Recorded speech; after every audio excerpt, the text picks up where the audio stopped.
Picture this.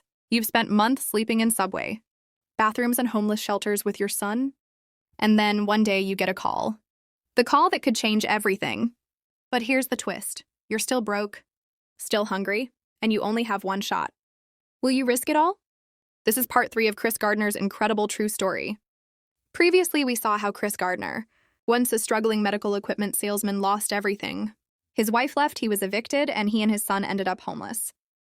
But even while sleeping on the streets, Chris refused to quit his unpaid internship at Dean Witter. Every day he worked harder, every night he fought for survival. And now, his make-or-break moment had arrived. Chris was competing against 19 other interns, all fighting for just one paid position. And they had advantages: homes, money, sleep. Chris had none of that. But what he had was hunger. Literal hunger, and the hunger to win. He made 200 cold calls a day, racing through the list faster than anyone else, because every second counted. He had to leave early to pick up his son from daycare before they closed, or they'd end up on the street again. Every night, Chris faced the same battle. Where would they sleep? Shelters were overcrowded, and some nights, he had no choice but to sneak into subway station bathrooms with his son. He used paper towels as blankets, holding his boy close while blocking the door with his foot. No one at Dean Witter knew he was homeless, and Chris made sure of that.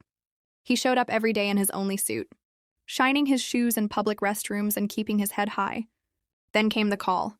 After months of grinding, the firm had made its decision. Chris was called into the office. His heart pounded, and then they told him, "You're hired." He got the job, the paid position, the chance to finally lift himself and his son out of poverty. But the fight wasn't over yet. In part 4, you'll see how Chris Gardner rose from stockbroker trainee to building a $1 million empire, and the powerful lessons he learned along the way. If you've been inspired by Chris's journey so far, smash that like button, subscribe, and don't miss part 4, where the triumph becomes legendary. Your dream is possible too, stay with me.